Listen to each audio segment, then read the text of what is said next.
यशोदनंदना व्रज जनरंजना यशोदनंदना व्रज जनरंजना जमुना तीरवनचारी जय राधा माधव कुंज बिहारी गोपी जन वल्लभ गिरिवरधारी हरे कृष्ण कृष्ण कृष्ण हरे हरे हरे राम राम राम हरे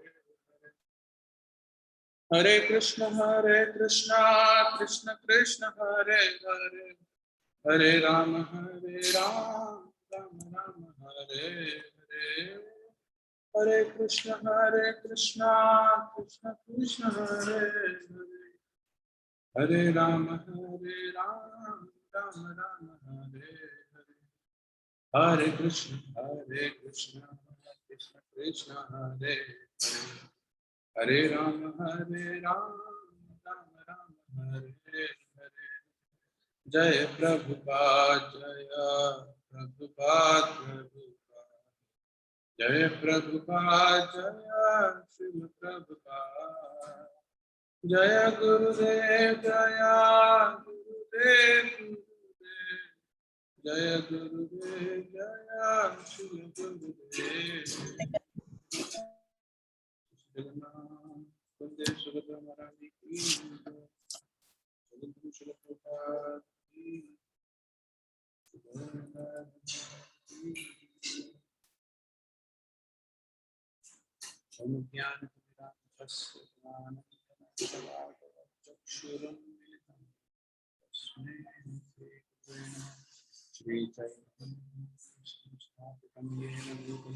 स्वयं रूपा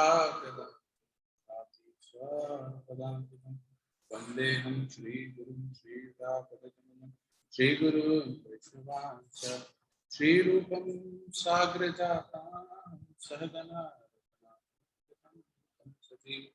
साद्वैतम सावधूतम परिजन सहितम कृष्ण चैतन्य देवम श्री राधा कृष्ण पादम सहगना श्री विशाखांश नमो विष्णुपादाय कृष्ण पृष्ठाय भूतले श्रीमते नमस्ते सरस्वती देवे गौरवाणी प्रचारिणी निर्विशेष शून्यवादी वाञ्छाकल्पतरुभ्यश्च कृपा सिन्धुभ्यैव च पतितानां पावनेभ्यो वैष्णवेभ्यो नमो महावदन्याय कृष्ण प्रेमप्रदाय हरे कृष्णाय कृष्ण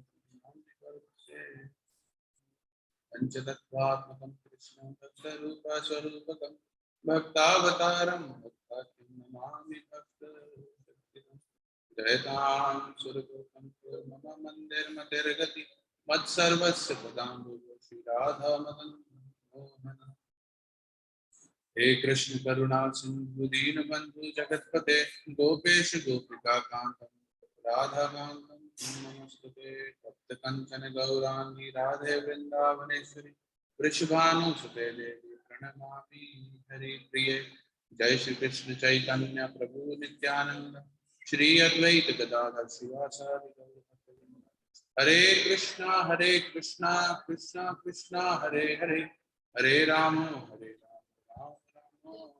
हरे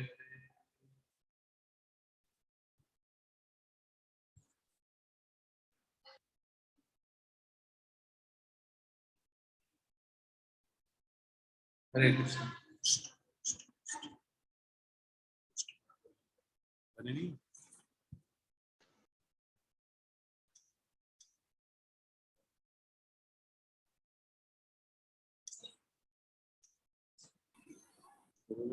गौरचंद्राय राधिकाय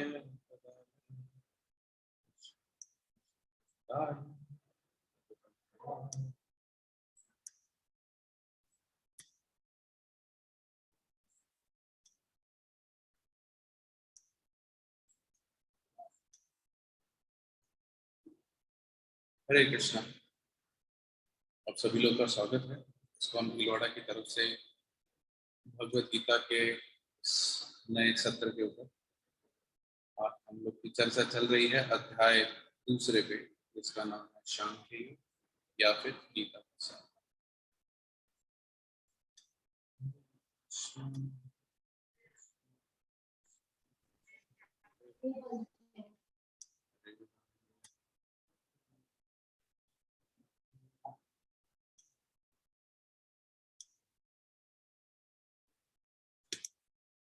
हरे कृष्ण। अभी तक हम लोगों ने श्लोक संख्या 2.15 पढ़ लिया। कुछ श्लोकों को और लेंगे, उसके बाद फिर हम हमारा अभी तक का जो रिवीजन है एक बार वो करेंगे, फिर हम आगे बढ़ेंगे। चैट में please like the session so that we can post later. Seema जैकेट माता जी, आपको सेशन अपलोड हो जाएगा। सीमा माता जी आपको बताना चाहते हैं कि ये सेशन आपको इस्कॉन भीलवाड़ा की यूट्यूब लिंक पे अपलोड मिल जाएगा, या फिर मेरी जो फेसबुक प्रोफाइल है उसमें भी आपको ये सेशन दोनों जगह मिल जाएगा, कहीं से भी इसको देख सकते हैं।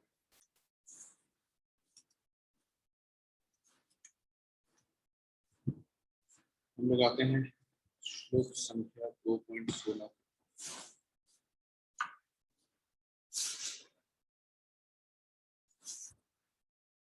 ना सतो विद्यते भावो ना भावो विद्यते सतः उभयोरपि दृष्टो अन्तः तब अनयोस्तत्त्वदर्शिभिः। अभी तक हमने देखा कि भगवान कृष्ण अर्जुन को, पहले अर्जुन ने अपने बताए रीजंस बताए कि वो क्यों युद्ध नहीं करना चाहते। अब भगवान उनको एक एक करके चीजों की व्याख्या कर रहे हैं। अभी जो हमारा चल रहा है सत्र, उसका नाम है आत्म तत्व। आत्म तत्व का अर्थ है कि भगवान शरीर और आत्मा, इनमें क्या भिन्नताएं हैं उसको स्थापित कर रहे हैं, उसको समझा रहे हैं। इस श्लोक में भगवान कह रहे हैं अर्जुन को, तत्वदर्शियों ने यह निष्कर्ष निकाला है कि असत यानी भौतिक शरीर का तो कोई चिरस्थायित्व नहीं है, किंतु सत यानी आत्मा अपरिवर्तित रहता है। उन्होंने इन दोनों की प्रकृति के अध्ययन द्वारा यह निष्कर्ष निकाला। भगवान क्या कह रहे हैं कि ये निष्कर्ष किसने निकाला है? तत्वदर्शी भी, जो लोग तत्व के जानकार हैं, उन्होंने ये निष्कर्ष निकाला। क्या निष्कर्ष निकाला है, आइए हम देखते हैं।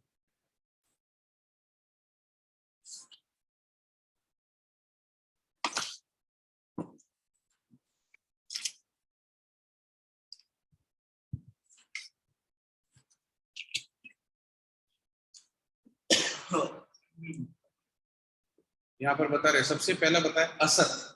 असत क्या चीज है?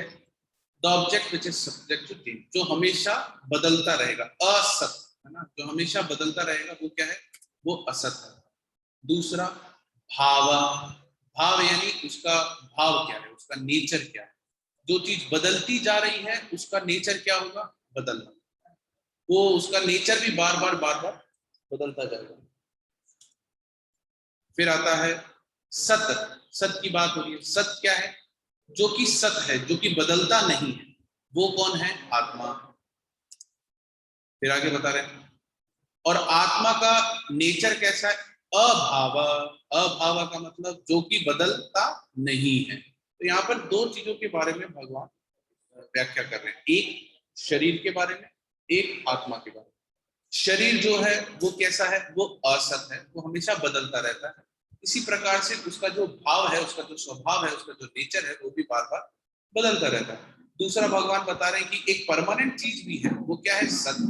सत्य जो चीज है वो बदलती नहीं है, और उसका जो नेचर है वो भी बदलता नहीं। आत्मा का नेचर नहीं बदलता। शरीर का जो नेचर है वो बदलते रहने का है, मगर आत्मा का नेचर जो है वो बदलते रहने का नहीं है। अंतः, अंतः का अर्थ होता है कंक्लूजन, कि फाइनली हमने इससे कंक्लूड क्या किया है?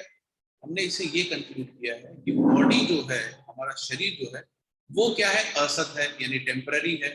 और हमारा जो आत्मा है जो जीव है वो क्या है, वो सत है, यानी वो परमानेंट।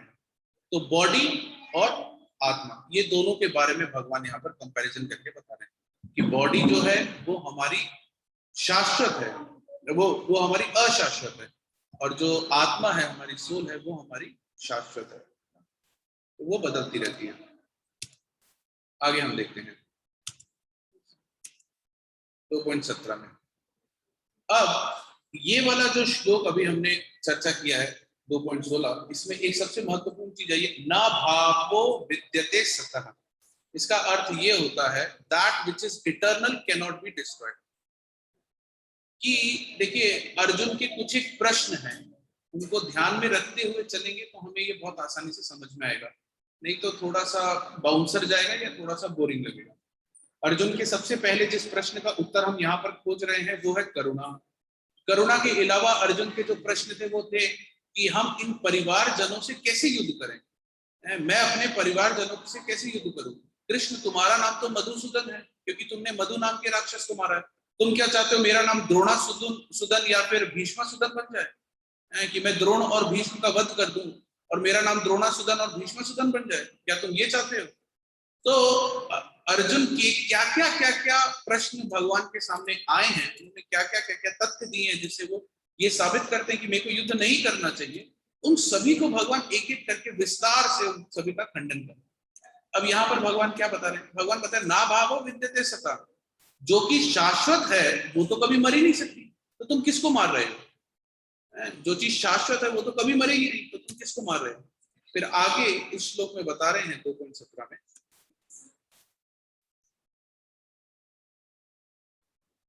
2.17 में बताया जा रहा है कि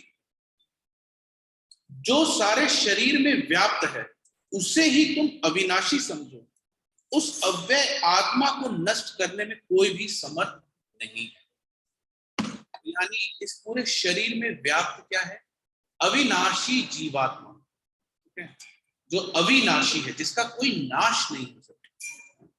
तो एक तरह से देखा जाए तो हम सभी अजय अमर, हम अगर अमरत्वा का वरदान मांगते हैं तो हम सभी अजय अमर, मगर हम क्या करते हैं? हम अमर किसको बनाने का प्रयास करते हैं? हम अमर इस शरीर को बनाने का प्रयास करते हैं। और ये शरीर कैसा है? ये शरीर नाशवान है, इसका तो नाश होना ही है।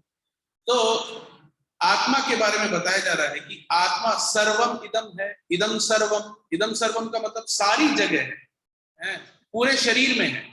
आत्मा को ये नहीं कह सकते कि जिस प्रकार से भगवान को हम क्या कहते हैं, प्रहलाद महाराज से जब हिरण्यकशिपु ने पूछा कि तुम्हारे भगवान कहाँ हैं, तो उन्होंने क्या बोला? सब जगह है, खंबे में भी है। तो उस प्रकार से आत्मा किधर है? सब जगह है, पूरे शरीर में है, क्योंकि पूरे शरीर को वही संचालन कर रही है। इसका कहने का अभिप्राय ये है, हम ऐसा नहीं कह सकते कि आत्मा खाली हमारे हृदय के पास में है तो खाली यहीं से ही पूरी संचालन हो रहा है। नहीं, आत्मा है, उसकी वजह से संचालन हो रहा है ना। आत्मा निकल जाएगी तो पांव हाथ, ऐसा नहीं आत्मा निकल जाएगी तो आधा शरीर काम करेगा आधा नहीं करेगा, नहीं, कुछ भी काम नहीं करेगा, क्योंकि वही मूल चीज है ना। तो इदम सर्वम वो हर जगह है। No gross object, not even the body of the living entity can destroy विनाशम, that जो वो चीज को कोई भी विनाश नहीं कर सकता। आत्मा कैसी है? आत्मा का कोई भी विनाश नहीं कर सकता। हम ये शरीर भी, ये जो शरीर है ये भी उसका विनाश नहीं कर सकता। क्यों? क्योंकि वो क्या है? अव्ययस्या। अव्ययस्या मतलब इनडिस्ट्रक्टिबल, उसका कोई विनाश नहीं कर सकता है।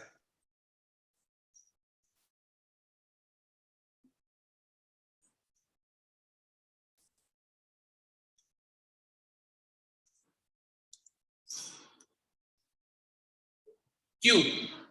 प्रश्न आता है कि आत्मा का कोई भी विनाश क्यों नहीं कर सकता? बताइए।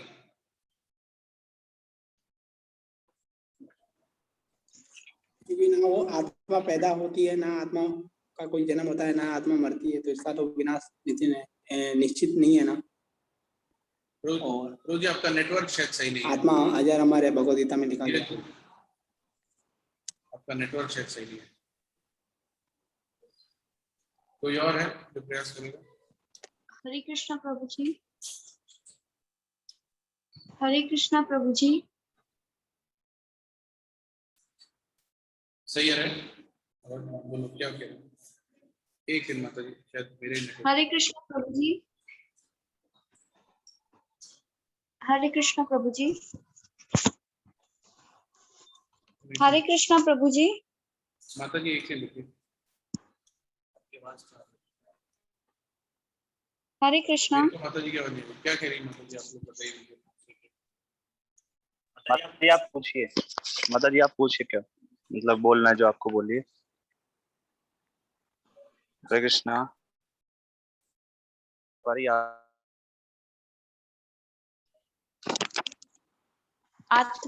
क्यों नहीं आत्मा को कोई आत्मा को मार नहीं सकते, क्योंकि आत्मा इतनी सूक्ष्म है कि उसका किसी भी घातक हथियार, मतलब ये भगवत गीता में बताया हुआ है कि ये हमारे हेयर के अग्रभाग के 10,000 पार्ट के बराबर है, तो इतना सूक्ष्म है कि इसको मारना इम्पॉसिबल है। ठीक है, ठीक है, बहुत सही कि आत्मा को इससे नहीं मार सकते क्योंकि हम आत्मा तक पहुंच ही नहीं सकते। हमारा विज्ञान जो है वो आत्मा तक नहीं पहुंच सकता। अब सवाल ये आता है कि अगर हम आत्मा तक नहीं पहुंच सकते तो क्या इसका मतलब आत्मा है? भाई जो चीज हमें दिखी नहीं, हमारे शरीर में जो कुछ भी है वो हमें दिख रहा है, मगर आत्मा तो हमारे को हमारे शरीर में नहीं दिख रही है।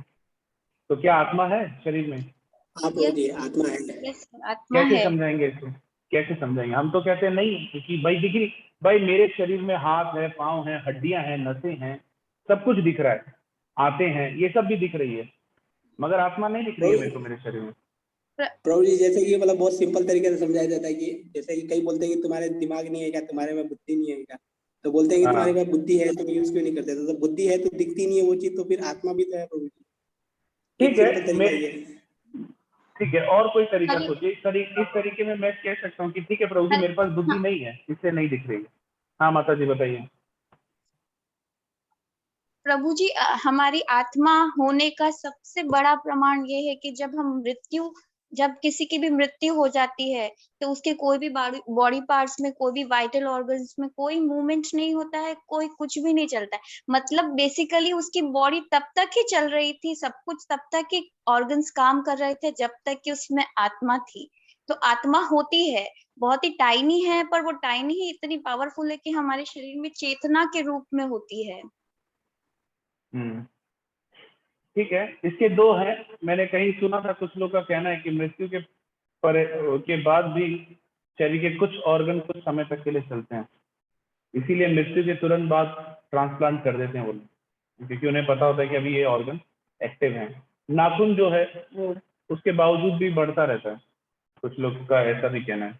मेरे को हालांकि इस बारे में उतना ज्ञान नहीं है, मगर ठीक है, हम आपका एक ये मत जो है वो लेते हैं। और कोई कैसे समझाया जा सकता है? प्रैक्टिकल तरीका, एकदम प्रैक्टिकल तरीका कि आत्मा है, इसका एकदम प्रैक्टिकल तरीका बताइए। हाँ शुभी माता जी बताइए। हरे कृष्णा। हाँ हरे कृष्ण देवानंद। तो जी ये शरीर तो हर क्षण बदलता रहता है, बचपन में अलग शरीर था, अभी अलग है, बुढ़ापे में अलग हो गया, लेकिन ये एहसास कि मैं हूँ ये कभी नहीं जाता, और ये वैसा का वैसा बचपन में भी रहता है, अभी भी है और बुढ़ापे में भी रहेगा। तो इससे सिद्ध होता है कि जो ये मैं हूँ वाला एहसास है ये आत्मा का है, और ठीक है, वो ठीक है, सही है। और कोई जो प्रयास करना चाहेगा?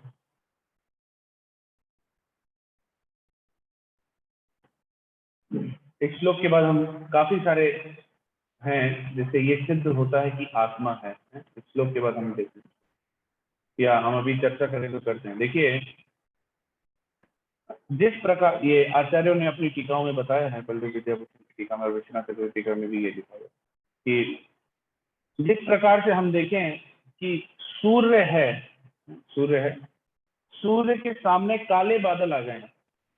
अभी क्या हमें काले बादल आने से सूर्य दिखाई दे रहा है? नहीं दे रहा। तो क्या इसका मतलब है सूर्य नहीं है? सूर्य है, हम उसको नहीं देख पा रहे। हमारी बुद्धि नहीं है, हमारा विवेक नहीं है, हमारी चेतना नहीं है उसको समझने के लिए, देखने के लिए, जानने के लिए। इसी चीज को जानने का, समझने का मार्ग एक होता है, एक प्रयास होता है, वो हम मार्ग पे नहीं है। इसीलिए हम उसको नहीं समझ पा रहे हैं। दूसरा, हमने पहले उत्तर दिया था कि एक 40 किलो का आदमी या 50-60 किलो का आदमी है, हम उस 60 किलो के जीवित आदमी को उठा सकते हैं, मगर हम 60 किलो की आटे की बोरी या चावल की बोरी को नहीं उठा सकते। ऐसा क्या है दोनों में कि जो कि हम कर सकते? वही 60 किलो का मृत आदमी जो होगा उसको हम नहीं उठा पाएंगे, उसको हम कदाचित नहीं उठा पाएंगे। ऐसा क्या है हमारे अंदर जिसकी वजह से स्वाभाविक रूप से वो आदमी उठाते वक्त हल्का हो जाता है जब वो जीवित है? ऑर्गन सब तभी भी हैं, सारी चीजें तब भी हैं, मगर ऐसा क्या चीज है जिसके निकलने और रहने मात्र से जीव जो है वो इस प्रकार का हो जाता है? अगर आत्मा नहीं है तो क्या महज ये केमिकल रिएक्शन है जो हमारे अंदर होता है जिसकी वजह से हम हैं? वो भी नहीं है। तो ये सभी चीजें जो हैं ये सिद्ध करती हैं कि आत्मा है हमारे अंदर। अब आगे के श्लोक में बताया जा रहा है कि अगर आत्मा है तो वो कैसी है। साइज, आत्मा की जो जो उसका साइज है वो बताया गया। बालग्रश्यत भागस्य शतदा कल्पितस्य च भागो जीव स विज्ञेय स चानंताय कल्पते। यदि बाल के अग्र भाग को 100 भागों में विभाजित किया जाए और फिर इनमें प्रत्येक भाग को 100 भागों में विभाजित किया जाए तो इस तरह के प्रत्येक भाग की माप आत्मा का परिमाप। तो ये बहुत ही सुंदर तरीके से यहाँ पर ये उपनिषद से प्रभुपाद जी भी अपने तात्पर्य में बताते हैं। अध्याय मतलब श्लोक संख्या 2.17 के ये श्वेताश्वतर उपनिषद में लिखा गया है 5.9 में। तो इसका मतलब ये है कि हमारा जो आत्मा है वो बाल का जो एकदम टिप है, एकदम टिप जो पॉइंट होता है बाल का, यानी वो अपने आप में एक पॉइंट है, उसका 1/10,000, क्योंकि पहले हमने एक का 100 भाग भागा फिर वापस उसका भी 100 कर दिया, तो 100 यानी 10,000, 4 शून्य। तो 1/10,000 टाइम जो है ये हमारी आत्मा का साइज है। अब इससे हमें सृष्टिकर्ता जो है उसकी विशालता के बारे में संकेत मिलता है कि जो सृष्टिकर्ता है वो कितने विशाल है, कि इतनी छोटी आत्मा, हाथी में भी यही है और चींटी में भी यही है, और उन छोटों में भी वही है जो कि उससे भी, चींटियों से भी छोटे, जो सूक्ष्म, जो नहीं दिखते हैं। तो ये जो है ये भगवान का के बारे में, उनके जो गुण हैं उनके बारे में हमें पता पड़ता है। हाँ, यहाँ पर एक चीज बता रहे हैं प्रभुपाद अपने तात्पर्य में लिख रहे हैं, मैं एक बार हिंदी वाला निकाल लेता हूँ। 17 है, मेरी आवाज बहुत स्लो जा रही है। नहीं प्रभु जी, आई थिंक माइक का ये इको साउंड हो रहा है। अच्छा, हाँ मैं माइक बंद कर देता हूँ, ठीक है। शायद। अभी ठीक है? हाँ अभी ठीक है प्रभु। हाँ ठीक है। तो हिंदी में ये लिखा है इसके बाद में, हठ योग का प्रयोजन विविध आसनों द्वारा उन 5 प्रकार के प्राणों को नियंत्रित करना है। कौन से 5 प्रकार के प्राण हैं? यह अणु आत्मा 5 प्रकार के प्राणों में तैर रहा है। मतलब जो अणु आत्मा है हमारा वो 5 प्रकार के प्राणों में तैर रहा है। कौन कौन से 5 प्रकार के प्राण हैं? प्राण, उपान, व्यान, समान तथा उदान, ये 5 हैं। तो ये 5 तरह के हमारे प्राण होते हैं। उससे इको होता है, उससे ही प्रॉब्लम आती है। अभी आवाज सही आ रही ना? हरे कृष्णा। नहीं प्रभु जी, अभी भी कट कट के आ रही है बीच बीच में। अपनी की आवाज साफ नहीं आ रही है। अच्छा ठीक है, माइक से बेटर था पर फिर भी कट के आ रही है। अभी ठीक है? हरे कृष्णा, अभी ठीक है? थोड़ा थोड़ा फर्क पड़ा प्रभु जी। हैं? थोड़ा बिल्कुल था। ये कभी कभी कट रही है। हाँ ऐसा आ रहा, कभी कभी कट रही है। हरे कृष्ण। ये कभी कभी वाले का तो क्या जुगाड़ निकाला जाए।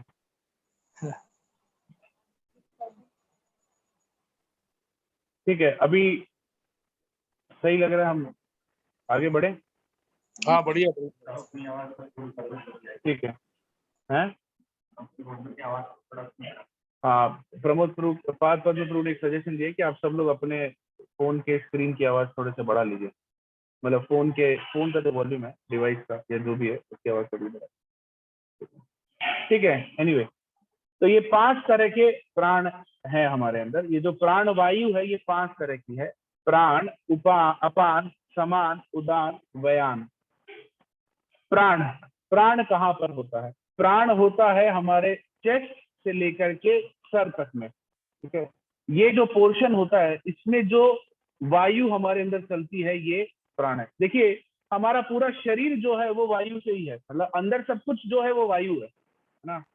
अगर प्राण वायु नहीं है तो सब कुछ खत्म है ना। कोई कहते हैं तो यही कहते हैं ना, जैसे किसी का ब्रेन हैमरेज हो गया या हार्ट फेल हो गया या नर्व ब्रेकडाउन हो गई, तो उसमें क्या कहते हैं? उसमें यही कहते हैं कि इनके उस शरीर में प्राण वायु नहीं जा पाई, या जिसको हम कहते हैं इनके उस पोर्शन में ऑक्सीजन नहीं जा पाई। तो ऑक्सीजन क्या है? वही प्राण वायु है। ठीक है, तो प्राण वायु जब नहीं जा पा रही है तो ये प्रॉब्लम्स हमारे को होती है। तो जो पूरे शरीर में चीजें चल रही है वो क्या है? वो प्राण वायु है। तो प्राण, अपान, समान, उदान, व्यान। प्राण जो है वो कहां पर है? वो चेस्ट से लेकर के सर, इसके बीच में है ना। ये 2 जगह जो चीज ट्रेवल करती है ये प्राण है।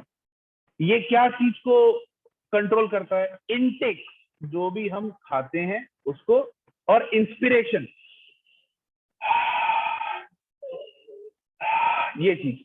लोबा कहते हैं ना प्राणायाम करो, ये इसके कंट्रोल में, प्राण के कंट्रोल में है पहला वाला।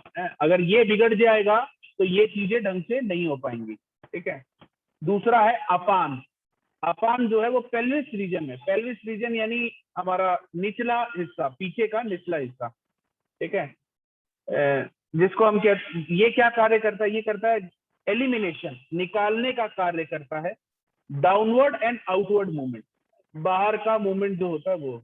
आयुर्वेद बताता है कि अगर किसी को सही से मोशन और ये सब चीजें नहीं हो रही है, यानी उसकी जो वायु है वो बिगड़ी हुई है, तो आयुर्वेद फिर उस वायु के हिसाब से उनका इलाज करता है। तो अपान जो है वो कहाँ पर है? पेल्विस रीजन में होता है, जो कि हमारी एलिमिनेशन और आउटवर्ड मूवमेंट के लिए सहयोग करता है, उसका संचालन करता है। फिर आता है तीसरा समान। समान कहाँ होता है? नेवल में होता है, नाभि में, है ना। ये क्या चीज करता है?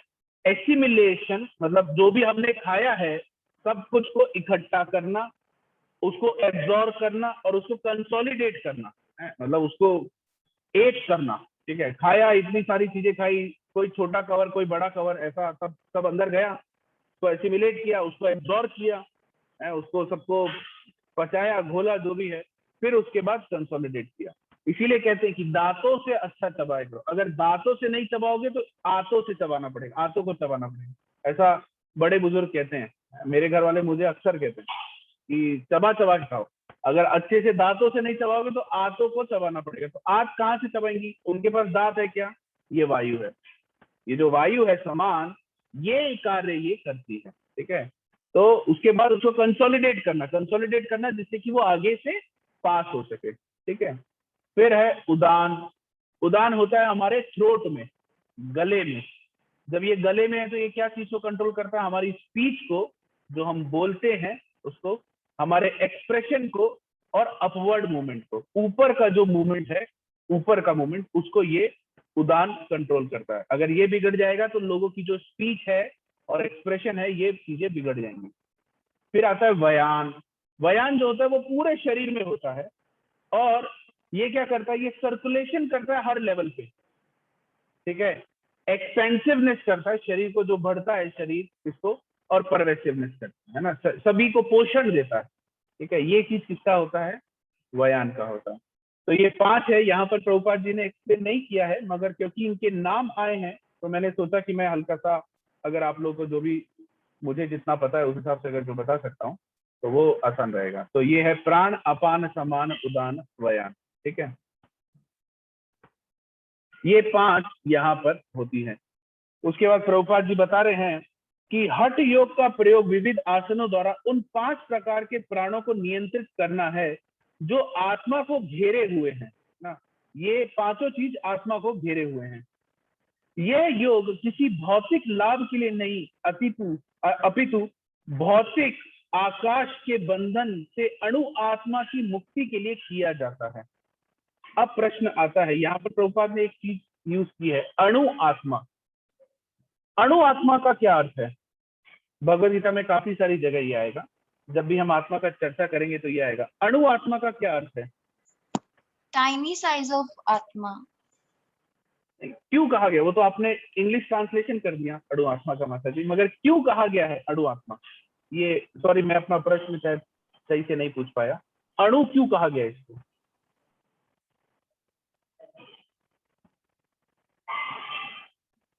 बताइए, अणु हरे क्यों कहा कृष्णा गया? प्रभु जी। हाँ बताइए। क्योंकि प्रभु जी हम परमात्मा के अंश हैं, इसलिए उसको अणु आत्मा कहा गया है। तो अगर हम परमात्मा के अंश हैं, हम अणु हैं, तो परमात्मा क्या हुए? अगर हम परमात्मा के अंश हैं और हम अणु हैं तो परमात्मा क्या हुए?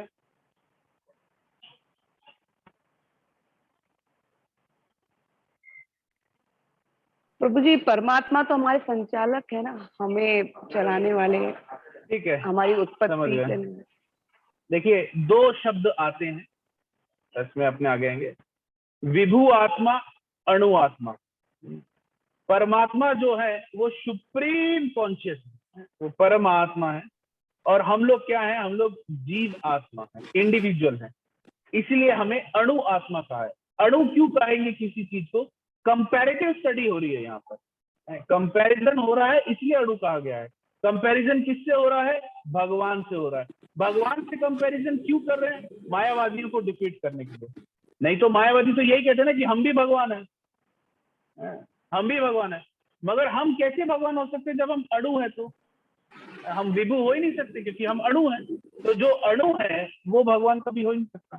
ठीक है, तो ये इसलिए यहाँ पर अणु शब्द का इस्तेमाल प्रभुपाद जी ने किया गया है। आगे इसी श्लोक के तात्पर्य में बलदेव विद्याभूषण जी बताते हैं कि ये दोनों चीज हैं, इनको हमें समझना बहुत जरूरी है, जीव को और इस शरीर को। जीव जो है वो इटर्नल है, यानी शाश्वत है, और ये जो शरीर है ये नश्वर है, ये डिस्ट्रक्टिबल है, इसका अभी कुछ समय बाद ये खत्म हो जाएगा। ठीक है, अब जब हम ये दोनों को समझेंगे उससे फायदा क्या होगा?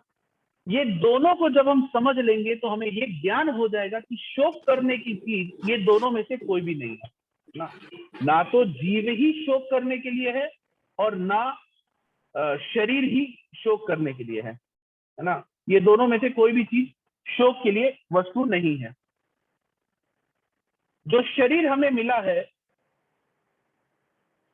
जिसके अंदर ये जीव है, ये जो भगवान ने ये रचना करी है, द बॉडी ऑफ द जीव is created by the Lord. ये जो जीव को ये शरीर मिला है, यानी हमें जो ये शरीर मिला है, ये भगवान ने ये रचना की है। किस लिए करी है? आनंद उठाने के लिए, जीव के आनंद उठाने के लिए और उसके लिबरेशन के लिए, मुक्ति कार्य के लिए। 2 चीजों के लिए किया गया, आनंद के लिए, मुक्ति के लिए। ठीक है, प्रश्न आता है इतनी सारी योनियां हैं, फिर मनुष्य योनि में ही ये क्यों है कि हम भगवान की मुक्ति कर सकते हैं? क्यों है ऐसा? मनुष्य योनि में ऐसा क्यों है कि हम भगवान की मुक्ति कर सकते हैं, या इसमें ज्यादा सुविधाएं दी गई हैं, बाकी योनियों में उतनी सुविधाएं नहीं है, ऐसा क्यों है? क्योंकि मनुष्य में बुद्धि है जो उस बुद्धि का उपयोग कर सकता है राइट डायरेक्शन। प्रभु जी, जो मनुष्य में जो चेतना होती है वो जागृत अवस्था में है, बाकी जो जीव होते हैं या जानवर होते हैं उनमें थोड़ी चेतना उतनी डेवलप नहीं होती है। ठीक है, चेतना के स्तर पे हम सभी से आगे हैं। ठीक है, अब मगर एक प्रश्न फिर भी इसमें यह आता है कि जो जीव को ये शरीर मिला है, मनुष्य योनि, इस शरीर का उद्देश्य भगवान की प्राप्ति बताया गया है ना, ब्रह्म यानी ब्रह्म ज्योति, और परमात्मा के लिए नहीं है, भगवान की प्राप्ति के लिए है। क्यों?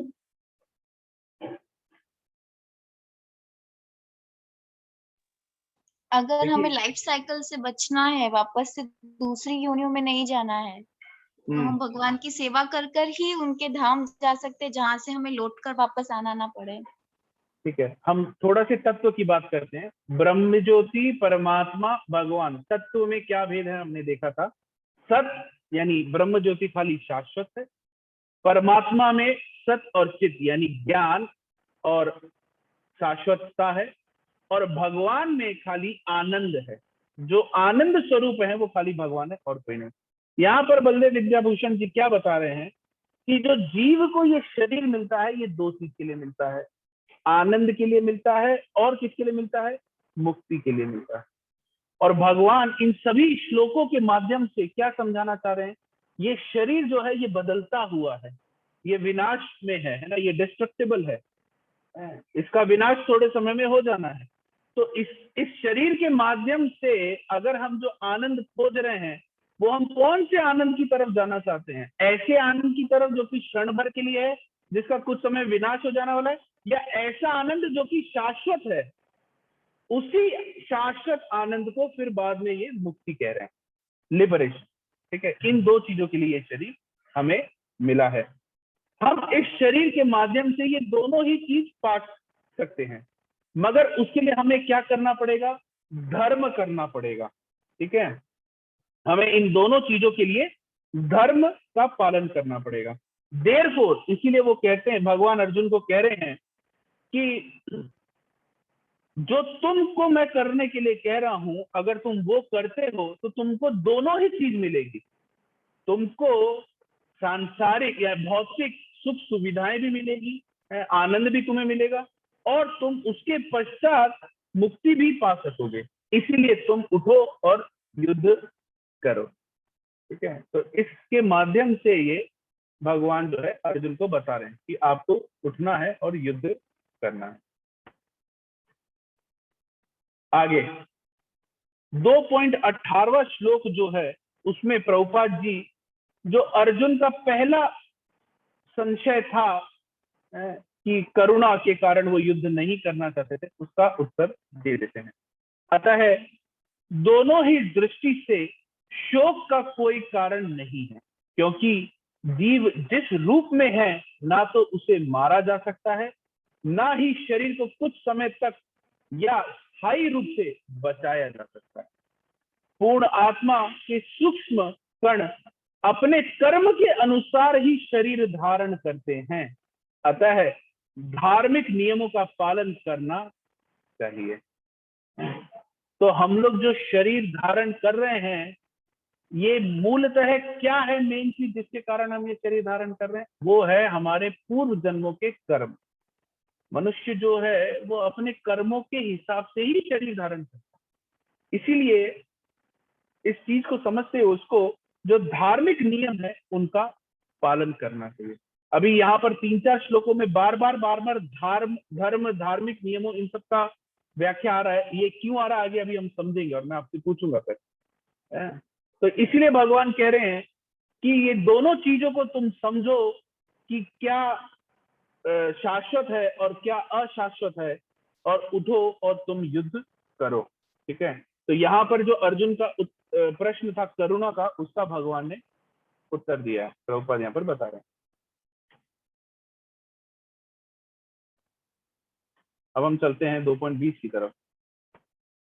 हाँ, हमने पहले समझा था कि आत्मा जो है उसके अंदर 6 प्रकार के चीजें जो है वो नहीं होती हैं, जो शरीर में होता है मगर आत्मा में नहीं होता है। हम पहले इसको समझते हैं, पढ़ते हैं प्रभुपाद ने क्या इसका अनुवाद किया है। आत्मा के लिए किसी भी काल में ना तो जन्म है ना मृत्यु। आत्मा के लिए कभी भी किसी भी काल में ना जन्म है ना मृत्यु है। वह ना तो कभी जन्मा है ना जन्म लेता है, और न जन्म लेगा, वह अजन्मा, नित्य, शाश्वत तथा पुरातन है। शरीर के मारे जाने पर वह मारा नहीं जाता। शरीर को आप मार भी दें तो भी आत्मा जो है वो मरता नहीं है।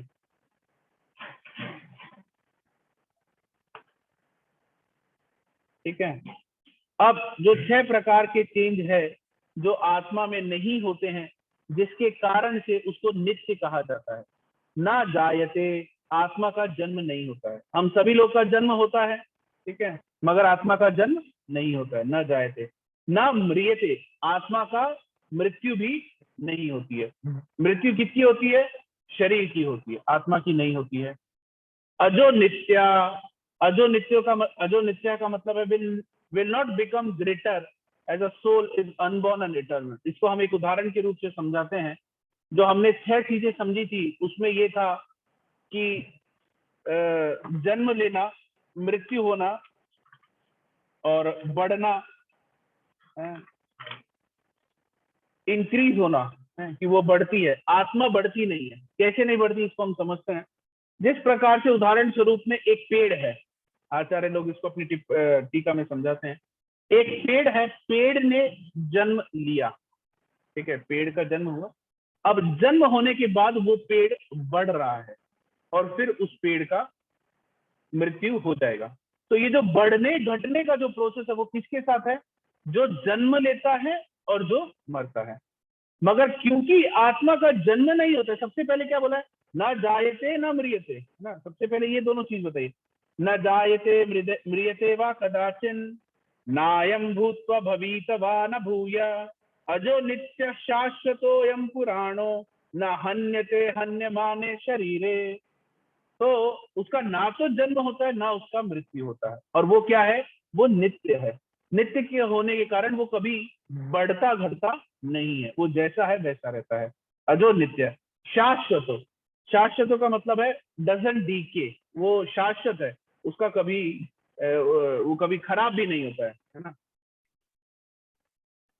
फिर आगे बता रहे हैं पुराणों, विदाउट ट्रांसफॉर्मेशन, बहुत वो अनादिकाल से चला आ रहा है ना, बहुत पुराना है। अयम पुराणो, बहुत समय से चला आ रहा है, उसका कोई ट्रांसफॉर्मेशन नहीं होता है। जिस प्रकार से आत्मा का ये स्वभाव है, उस प्रकार से हम देख सकते हैं कि जब शरीर मरता है तो आत्मा जो है वो नहीं मरती है। तो यहाँ पर बार बार भगवान जो है अलग अलग चीजों से अर्जुन को यही समझा रहे हैं। तो यहाँ पर हमारा जो पहला पार्ट था वो पूरा होता है। अब बारी है आप लोगों से पूछने की, तो हम थोड़ा रिव्यू लेते हैं। श्री भगवान उवाचा का महत्व स्पष्ट करें। ये जो अभी हमने दूसरा चैप्टर पढ़ा है, दूसरे चैप्टर का 20वें श्लोक तक हमने कंप्लीट किया है। इसमें श्री भगवान उवाचा का क्या मतलब है ये बताइए। भगवान ने कहा। भगवान ने कहा। भगवान कौन? श्री कृष्ण भगवान, जो 6 हाँ, शक्तियां जिसमें है। हाँ ठीक है। कौन कौन सी 6 शक्ति हैं? सर्वशक्तिमान है, संपूर्ण वैभव है, सबसे सुंदर है, और सबसे धनवान है, सबसे शक्तिशाली है, सबसे और एक भूल गया। और वो विरक्ति, जिसमें विरक्ति है। हाँ, वैरागी, वैरागी। परम वैराग्य है, ठीक है। तो इसीलिए श्री भगवान यहाँ पर लगाए गए, तो श्री भगवान का महत्व स्पष्ट हो गया। दूसरा, बद्ध, बहुत मेहनत से मैंने आज मैंने सीखा एक्चुअली। गूगल ट्रांसलेट में अगर आप इंग्लिश में टाइप करो तो वो अपने आप हिंदी में देता है। मैंने कहा ये बहुत सिंपल है मेरे लिए, तो मैंने आज इंग्लिश में टाइप किया, फिर हिंदी में आ गया, तो मैंने इसलिए हिंदी में पेश किया। बद्ध और मुक्त दोनों अवस्थाओं में आत्मा की व्यक्तिकता यानी इंडिविजुअलिटी की अवधारणा की व्याख्या करें। यानी कंडीशनड और लिबरेटेड दोनों जो हैं स्टेट, यानी बद्ध स्टेट यानी जब वो भौतिक में बद्ध है शरीर में, और जब वो मुक्त हो गया है, दोनों ही समय आत्मा जो है वो एक मतलब उसकी व्यक्तिकता है, मतलब वो एक इंडिविजुअलिटी है उसकी। ये कैसे आप समझाएंगे? ये कौन से श्लोक में समझाया गया है? क्योंकि मायावादी तो यही कहते हैं ना कि भाई हम सब एक हैं, हम सब एक जगह मिल जाएंगे, एक जगह से आए हैं, एक जगह मिल जाएंगे खत्म होने के बाद। तो हमें वो एक पे ध्यान करना है। वो एक क्या है, उसका कोई स्वरूप नहीं, कुछ नहीं है, मगर भगवान बता रहे हैं कि सब चीज अलग अलग है। तो ये इंडिविजुअलिटी कैसी, इसकी व्याख्या करें। हाँ धर्मेंद्र जी बताइए। हरे कृष्णा प्रभु जी, 1 मिनट में भी थोड़ा सा बिजी हूँ। अच्छा ठीक है, कोई और कौन बता रहा है फिर?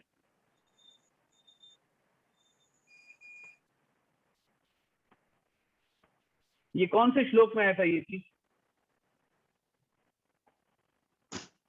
हरे कृष्णा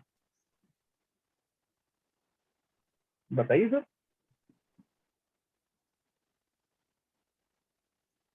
कौन से श्लोक में आया था ये इंडिविजुअलिटी के बारे में? आप लोग के नोट है तो उसको रेफर करिए। हरे कृष्णा मुझे बताइए। ये वैयक्तिकता का मतलब ही पता नहीं चल रहा है सर। इंडिविजुअलिटी मतलब अलग अलग है भाई, अलग है, इंडिविजुअल है, आत्मा अलग है, भगवान अलग है, हम सब अलग अलग हैं।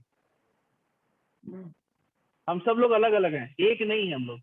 मायावादी लोग क्या कहते हैं कि हम भी भगवान है, तुम भी भगवान हो, हम सब एक से आए हैं। बहुत सारी संस्थाएं ऐसे चलाती ना। मैं एक दिन, हम लोग आरसी व्यास कॉलोनी में जा रहे थे, जब पद यात्रा आई थी, तो वहां पर हम जा रहे थे, तो किसी के घर के बाहर ऐसा पोस्टर लगा था, तो उसमें लिखा था I am one, you are one, we will merge in one. मैं भी एक हूँ, तू भी एक है, हम दोनों एक में मिल जाएंगे। तो ये कॉन्सेप्ट भगवान ने गलत ठहराया है भगवद गीता में। भगवान कह रहे हैं ऐसा नहीं है कि मैं भी एक हूँ, तू भी एक, और हम लोग मिलेंगे भी एक में, नहीं। तू अलग है, मैं अलग हूँ, और ये सब भी अलग है, और पहले भी अलग थे, आज भी अलग है, और आगे भी अलग ही रहेंगे। श्लोक संख्या 2.12 खोलिए, भगवद गीता श्लोक संख्या 2.12।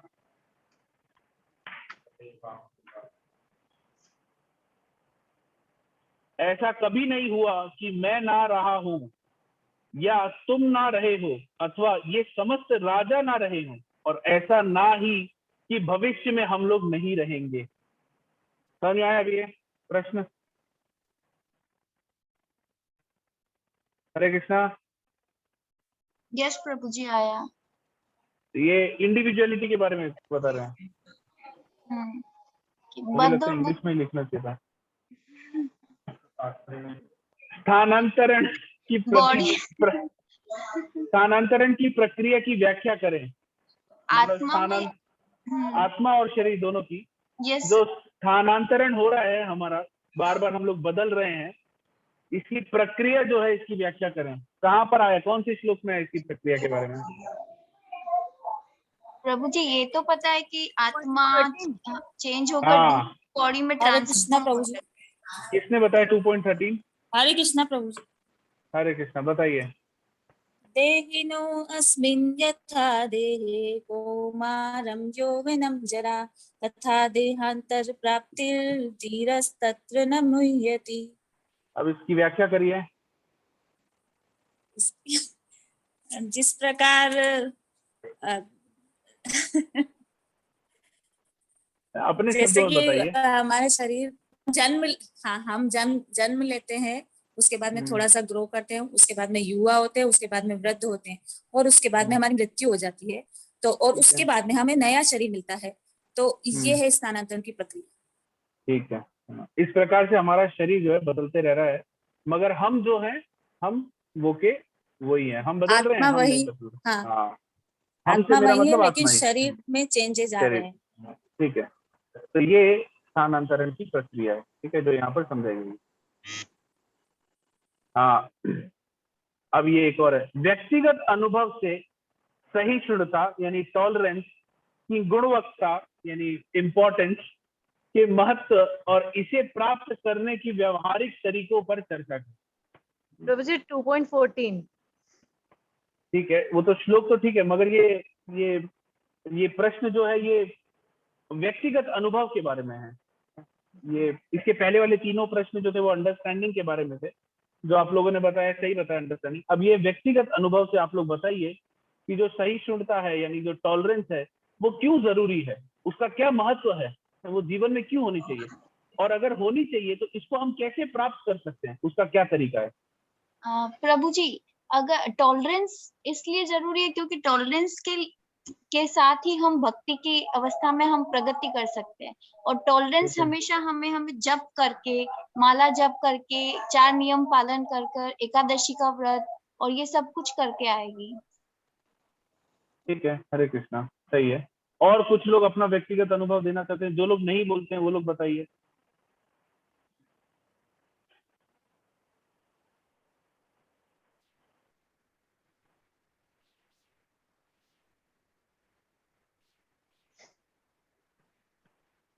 ठीक है, मैं नहीं चाहता कि मैं नाम लेकर के एक का पूछूं। ठीक है, हरे कृष्णा।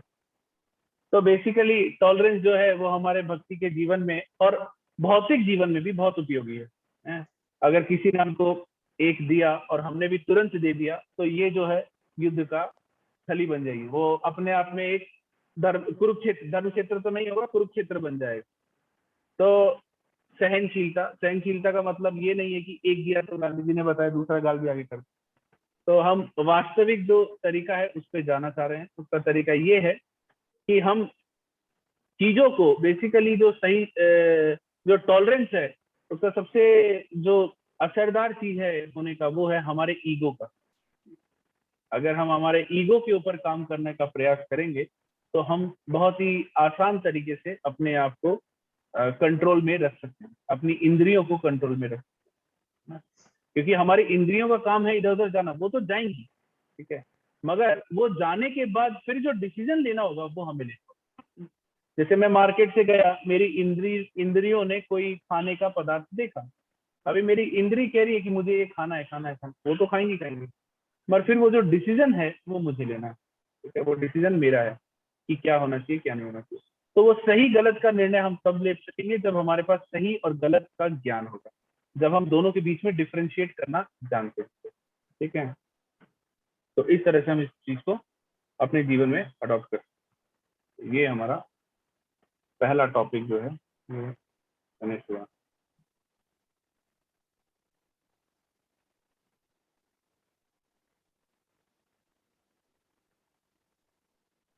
हरे कृष्णा कृष्णा कृष्णा हरे हरे, हरे राम राम राम हरे हरे।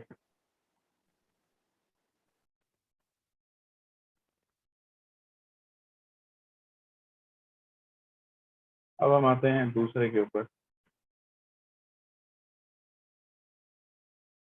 ये है 20 श्लोक से लेकर के 30 श्लोक तक। ठीक है, तो हमने ये रिव्यू जो था ये कर चुके हैं हम लोग। अब हम लोग आगे चलते हैं। ठीक है, श्लोक संख्या 21।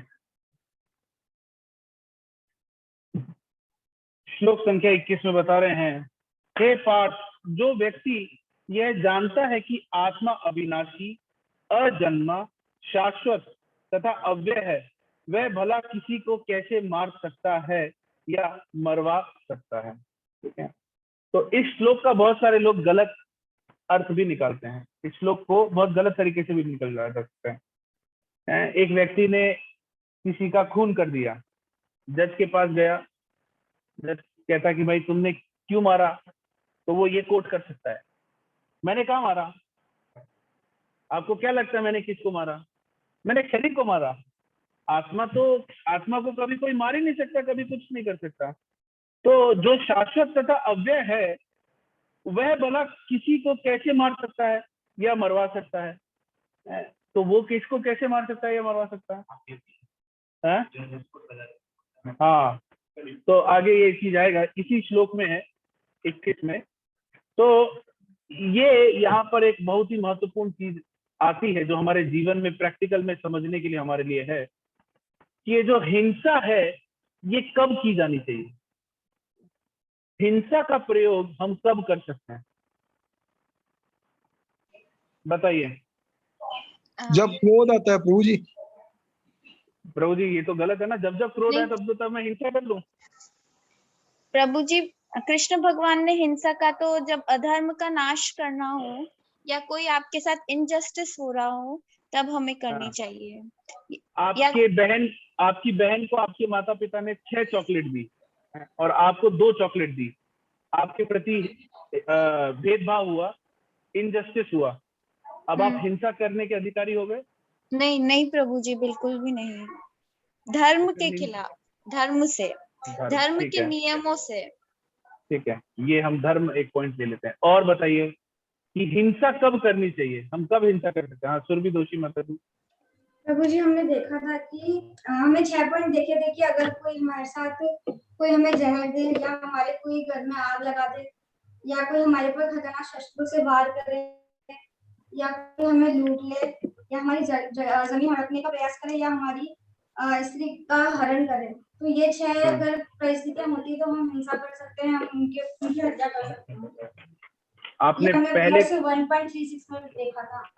हाँ ठीक है, आपने पुराने वाले जो लेक्चर के नोट्स थे उससे उठा करके बताया है, वो सही है, मगर इसमें एक सीक्वेंस है। ये जो आपने बताया है ये अर्थशास्त्र है, ठीक है। ये हम ये देखते हैं, बहुत बार हमें ऐसा देखने को मिलेगा। इसको आप ये सीक्वेंस को आप नोट कर सकते हैं, मैंने भी कहीं नोट किया हुआ है कि जो सीक्वेंस है, बहुत बार श्लोकों में बहुत सारी चीजों को बताया गया है, फिर बाद में उसी चीज को खंडन किया गया है। बहुत सारी और जगह किन्हीं चीजों को बताया गया है और बहुत सारी अलग जगह उन चीजों को खंडन किया है। इसको कैसे समझें? तो सबसे नीचे होता है अर्थशास्त्र, ठीक है, उसके ऊपर आता है नीति शास्त्र, ठीक है, उससे श्रेष्ठ होता है धर्मशास्त्र और उससे श्रेष्ठ होता है आत्मा शास्त्र, ठीक है, जो भगवान यहाँ अर्जुन को दे रहे हैं, धर्म और आत्मा, ठीक है। तो सबसे नीचे है अर्थ, फिर नीति, फिर आत्मा, धर्म और फिर आत्मा, ठीक है। ये 4 तरीके से चीजें होती हैं, ठीक है। तो आपने जो बताया वो अर्थशास्त्र के हिसाब से ठीक है। तो किसी ने अगर मेरे साथ कुछ बुरा किया तो क्या मैं हिंसा करने का अधिकारी हो गया हूँ? है माता जी? प्रभु जी, अगर वो बहुत ज्यादा वायलेंट है, मतलब बहुत ज्यादा ही वायलेंस है, अगर किसी ने हमारे घर परिवार के साथ बहुत ज्यादा बुरा किया है तो भाई अगर किसी ने मेरा घर जला दिया है तो मैं पूरे मोहल्ले का जला दूं?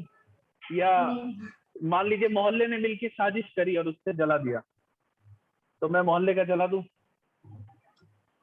नहीं, है ना। तो जब हम धर्म और आत्मा की बात कर रहे हैं तो ये भी सही नहीं है कि हम हिंसा कर सकते हैं। हाँ, सुप्रिया माता जी बताइए। हाँ माता जी बताइए, माता जी बताइए। न्याय के लिए हिंसा करना उचित है। न्याय के लिए जैसे कि हिंसा करना, हाँ। जैसे कि राजा अगर अपने राज्य में किसी को दंड देता है तो उसको अलाउ है। ठीक है। और कैसे समझेंगे इसको? थोड़ा सा और आगे समझेंगे। प्रभुपाद ने कुछ और भी बताया। हरे कृष्णा प्रभु जी। हाँ। यदि कोई भक्त या भगवान के प्रति दुर्व्यवहार करे, नहीं, बहुत सारे लोग हैं, नहीं माता जी, बहुत सारे लोग हैं जो भक्त और भगवान के प्रति दुर्व्यवहार करते हैं। मैं सबको जाऊं हिंसा करना शुरू कर दूं सभी के प्रति? नहीं। भक्त और भगवान के प्रति कोई दुर्व्यवहार कर रहा है तब भी मेरे को ये कोई अधिकार नहीं है कि मैं हिंसा कर सकूं। सुप्रिया माता जी बताइए।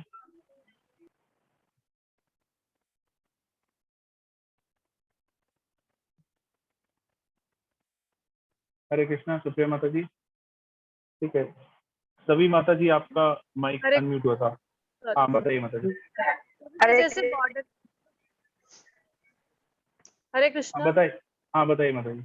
प्रभु जी, जैसे बॉर्डर पे जो सैनिक लड़ता है तो वो जब लोगों के साथ, वो जब दूसरे देश के लोगों के साथ लड़ाई करता है तो उसको उनको मारता है तो उसको अवार्ड मिलता है।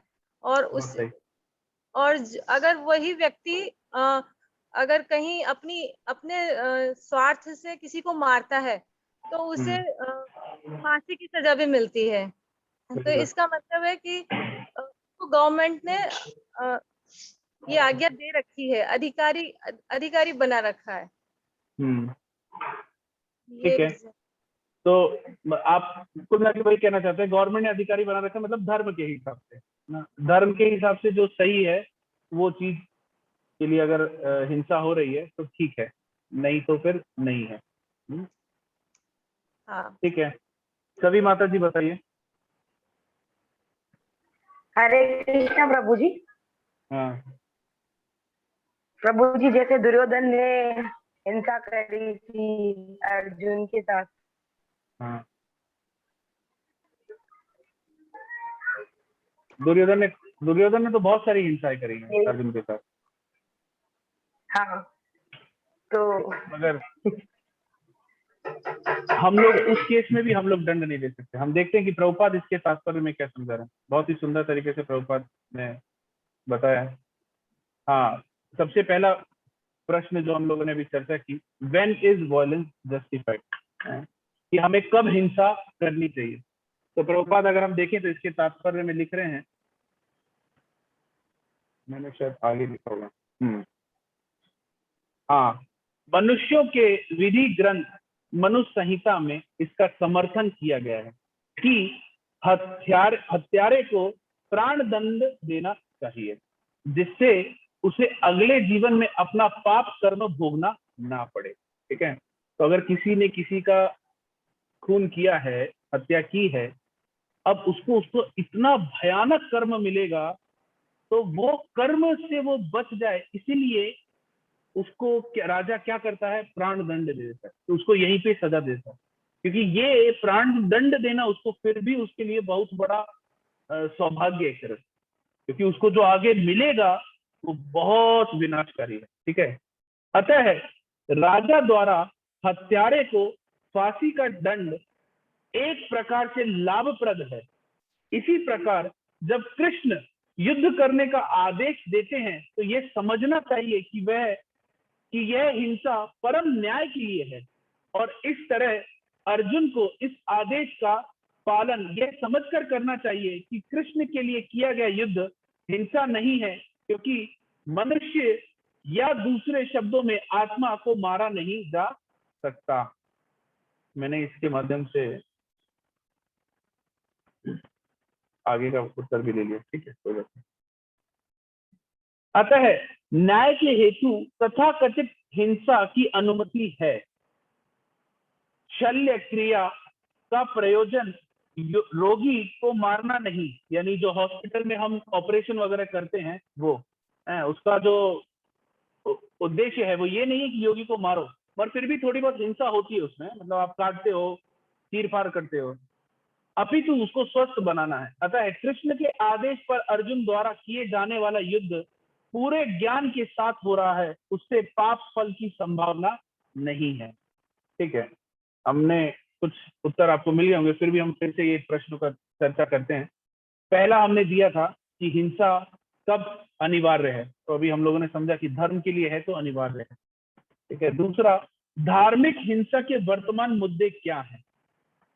आज के समय में धर्म के नाम पर, क्योंकि ये श्लोक लोग बाग अक्सर कोट करते हैं, युद्ध करने वाले भी, अपने धंधा चलाने वाले भी जो मारपीट का करते हैं, तो धार्मिक हिंसा में के वर्तमान मुद्दे क्या हैं। देख सकते हैं सारे हिंसा जो हो रही है आज के समय वो धर्म के नाम पे ही हो रही है। लोग बाग यही कहते हैं कि हमारा धर्म ये कहता है इनको मारो, हमारा धर्म कहता है उनको मारो, ये गलत है वो गलत है। जबकि भगवत गीता का ऐसा ज्ञान है जो सभी धर्मों के लिए है। भगवत गीता का ज्ञान क्या कहता है कि तुम सब आप इंसान हो ही नहीं, तुम सब के सब जीवात्मा हो, तुम लोग अपने बारे में सोचो ही मत, और तुम्हारा ये शरीर है, आज तुम किसी और को मार रहे हो, कल तुम्हें भी मरना है, तुम भी शाश्वत नहीं हो।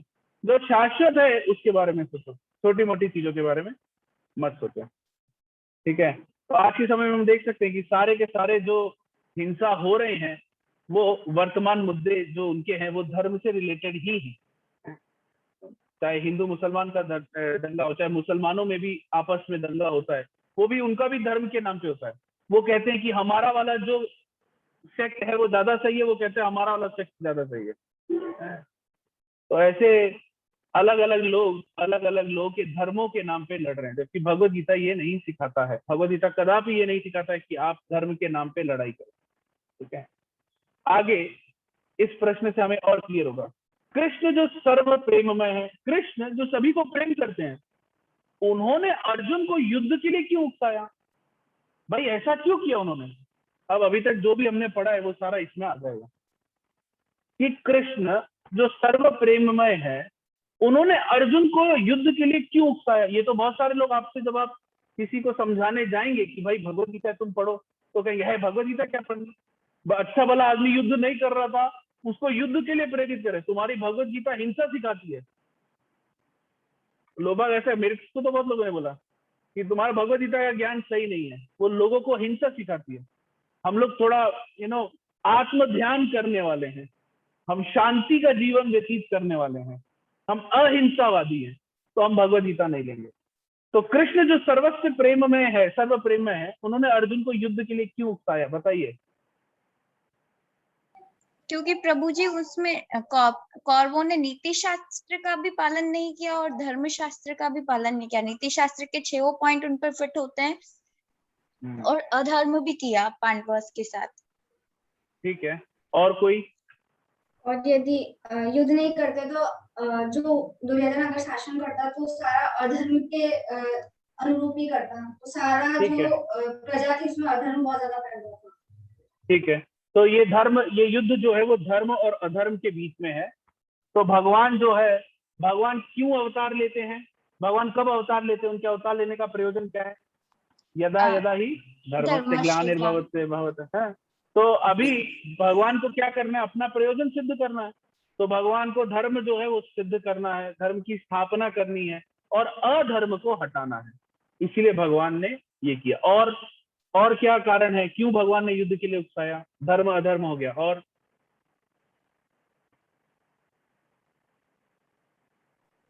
प्रभु जी परित्राणाम साधुनाम विनाशाय। वो ठीक है, और भक्तों के लिए करा, अपना कर्तव्य पालन। वो तो ठीक है, अर्जुन को सिखा रहे क्षत्रिय का धर्म है, ठीक है, भगवान सिखा रहे हैं अर्जुन को कि क्षत्रिय का धर्म युद्ध करना है तो तुम युद्ध करो, मगर और भी कई कारण है जिसके लिए भगवान ने उठाया। एक अभी धीरज प्रभु ने बताया कि भक्तों की भगवान को स्थापना करनी होती है, तो भगवान सभी अभक्तों को एक साथ वाइप ऑफ कर रहे हैं, जिससे कि जो राज्य पाठ मिले वो किसके हाथों में जाए, भक्तों के हाथ में जाए। तो जब भक्तों के हाथों में राजपाट जाएगा तो वो सही से उसका चलेगा। और बताइए और क्या कारण है? एक बहुत ही महत्वपूर्ण कारण हम लोग मिस कर रहे हैं, 1-2 शायद मिस कर रहे हैं। क्यों भगवान ने उकसाया अर्जुन को युद्ध करो?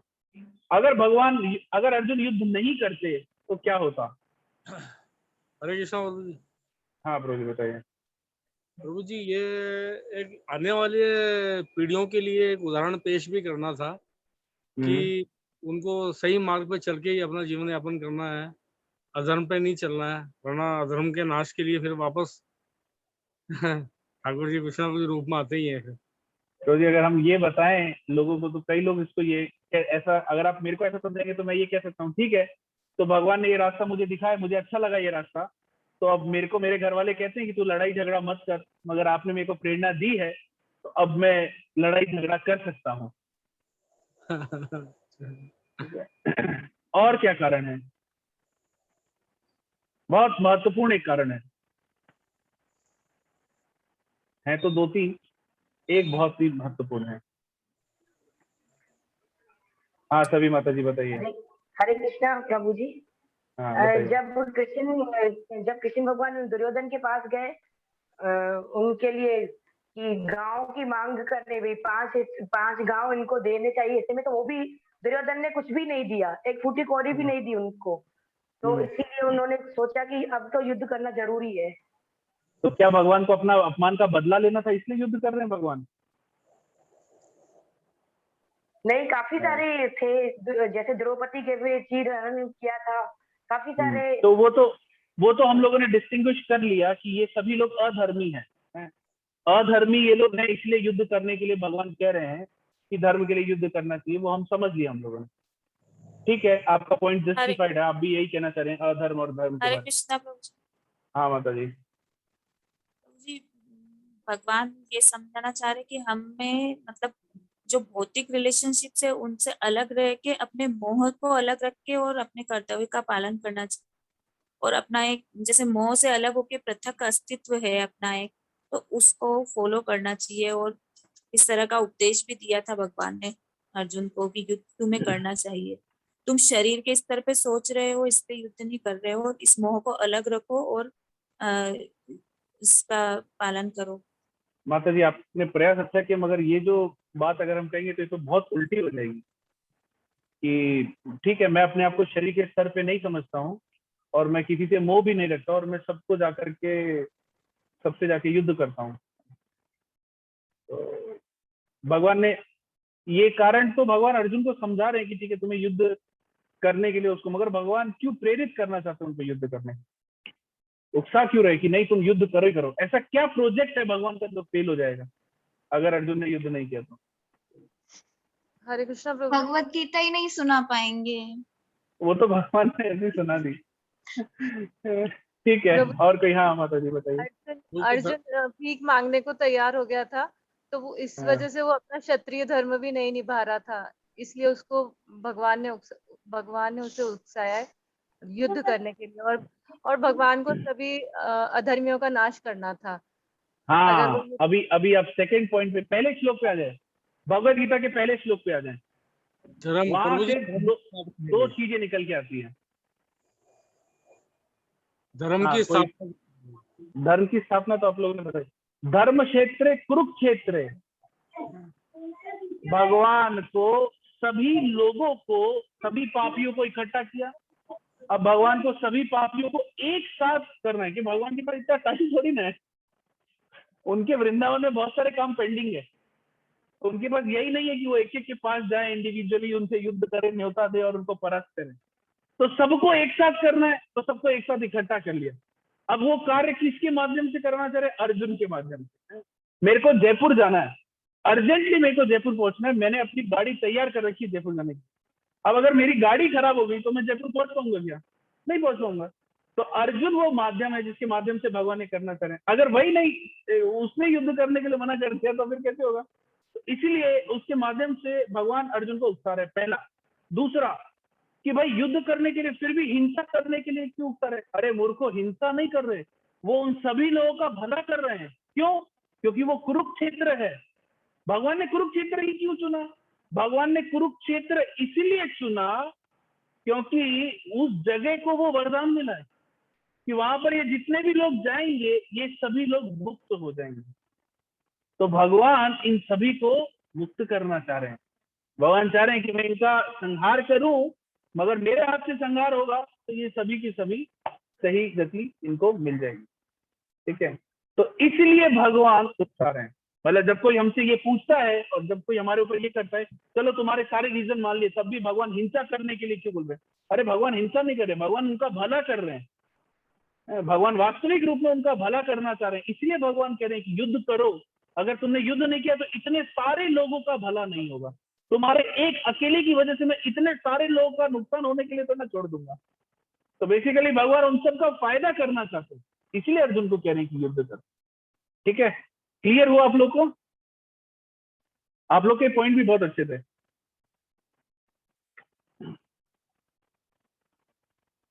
ये हमने समझा। अतः कृष्ण के आदेश पर अर्जुन द्वारा किए जाने वाले युद्ध पर पूरे ज्ञान के साथ हो रहा है, उससे पाप फल की संभावना नहीं है। भगवान जो भी काम करते हैं, कृष्ण इज परफेक्ट है, तो भगवान जो भी कार्य करते हैं वो परफेक्ट होता है। तो भगवान ने ये परफेक्ट योजना बनाई है। इस योजना के तहत अगर अर्जुन युद्ध करता है तो 1% भी वो पाप का भागीदार नहीं होगा, क्योंकि ये योजना किसने बनाई है? भगवान ने बनाई है, और भगवान के हम आदेशों का पालन कर रहे हैं। प्रभुपाद यहाँ पर एक तात्पर्य में समझाते हैं। प्रभुपाद कहते हैं कि अगर जज किसी को पनिशमेंट देता है तो वो स्वीकार करना चाहिए। जज ने पनिशमेंट दिया, अगर किसी को कारागृह में डाला है तो वो हिंसा कर सकता है, मतलब जज को पनिशमेंट देने का अधिकार है। तो बेसिकली जज से हमारे जो गुरुवर है वो लोग क्या निकाल रहे हैं? जज से मतलब क्या है? जज का मतलब सुप्रीम है ना। सुप्रीम कौन हुआ? भगवान।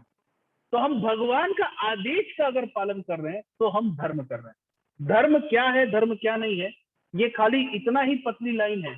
अगर आप भगवान के आदेशों का पालन कर रहे हो तो आप धर्म कर रहे हो, अगर आप भगवान के आदेशों का पालन नहीं कर रहे तो आप धर्म नहीं कर रहे हो। ठीक है, तो जिस प्रकार से भौतिक जगत में एक सुप्रीम यानी सुप्रीम कोर्ट या हाई कोर्ट, जो भी सबसे ऊपर सुप्रीम कोर्ट ही होता है ना, तो उसका जज विशेष है।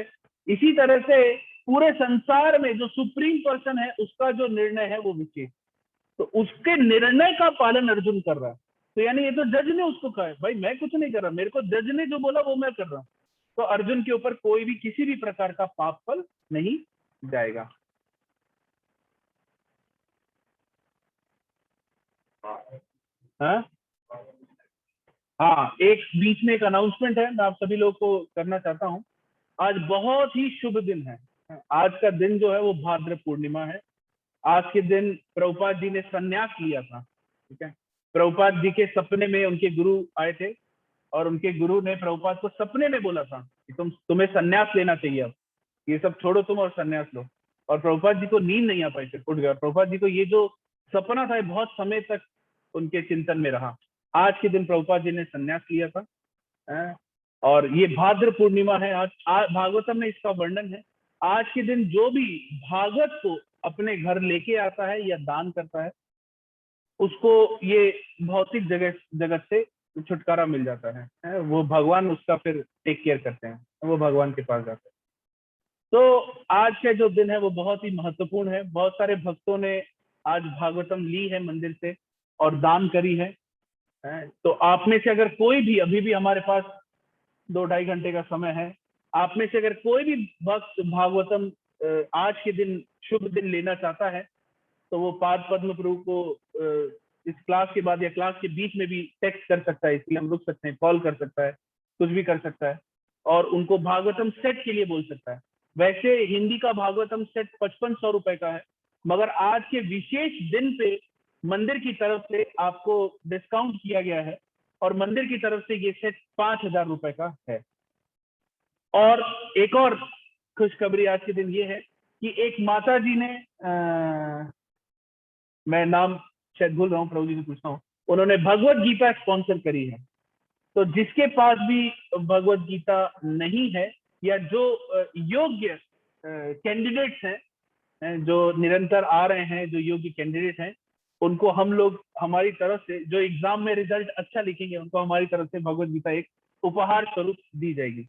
ये भी मंदिर वालों ने आज के शुभ दिन पे ये चीज रखा है।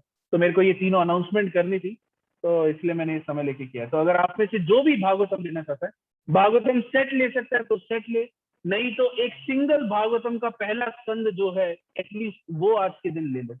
अगर आप लोग के पास भागवतम नहीं है तो आप लोग पहला स्कंद जो है भागवतम का, फर्स्ट कैंटो जो है, अगर आप पूरा नहीं, प्रयास करिए पूर्ण भागवतम को लीजिए, क्योंकि यदा यदा ही धर्म से ग्लानिर्भवति, तब तक भगवान आते हैं। कलयुग में तो धर्म ही अधर्म है, तो भगवान स्वयं भागवत के रूप में, जब भगवान चले गए तो भगवान को फिर आना था, क्योंकि परीक्षित महाराज को ये सब हुआ था, सब अधर्म दिख रहा था कलयुग में। तो भगवान फिर भागवत के रूप में है। भागवत का कभी हम चर्चा करेंगे तो हम समझेंगे कि भागवत की जो 12 कैंटो हैं, ये हर कैंटो भगवान का कुछ ना कुछ अंग को रिप्रेजेंट करता है। भगवान के चरण हैं, जांघा हैं, कमल, वक्षस्थल हैं, सर हैं, हाथ हैं, भुजाएं हैं, तो ये ऐसे रिप्रेजेंट करता है, इसको हम समझेंगे। तो भागवतम जो है वो स्वयं भगवान है। तो बेसिकली भागवतम में आप देख सकते हैं 12वें कैंटो का 13वें चैप्टर का 13वां श्लोक 12.13.13, ये आप खोल सकते हैं। अगर मैं देखता हूँ मेरे फोन में दोपहर तक खुला हुआ था ये, हाँ, मैं इसका अनुवाद इस प्रकार कर रहे हैं। On the full moon day of the month of Bhadra, Bhadra Purnima के दिन अगर कोई व्यक्ति भागवतम को सोने के सिंहासन पे रख के उपहार स्वरूप देता है, वो भगवान के परम धाम को प्राप्त करता है। तो आप लोग आज के दिन भागवतम को अपने घर निश्चित रूप से लेके जाइए, और नहीं है तो एटलीस्ट बुकिंग करा दीजिए प्रभु जी को। मंदिर से काफी सारे लोगों ने भागवत आज ली है, तो आप में से जो भी ले सकता है वो करिए। अगर पूरी भागवतम नहीं ले सकते तो एटलीस्ट फर्स्ट कैंटो लीजिए, और जिनके घर में भागवतम है वो किसी को दान दे, भागवत का किसी योग्य पुरुष को भागवत का दान दे, या अगर पूरे भागवत का दान नहीं दे सकते तो एटलीस्ट फर्स्ट कैंटो की बुकिंग करा के रखिए। प्रभु जी हमारी तरफ से फर्स्ट कैंटो जाएगा, हमारी तरफ से फर्स्ट कैंटो जाएगा, तो ये आप करके रखिए। और जिन जिन लोगों ने भागवत लिया है, मंदिर से भक्त लोग उनके घर पे आएंगे और भागवतम का पूरा मतलब राजसी ठाट बाट से स्वागत करेंगे उनके घर पे, और उसकी पूजा करेंगे। ठीक है, तो ऐसा हम एक छोटा सा सेरेमनी, भागवतम सेरेमनी करने का प्रयास करेंगे। तो उसी बहाने आपके घर पे एक छोटा सा कीर्तन भी होगा। ठीक है, तो आप लोग प्रयास करिए कि आप लोग भागवतम के भाद्र पूर्णिमा महोत्सव में भाग ले। हरे कृष्णा।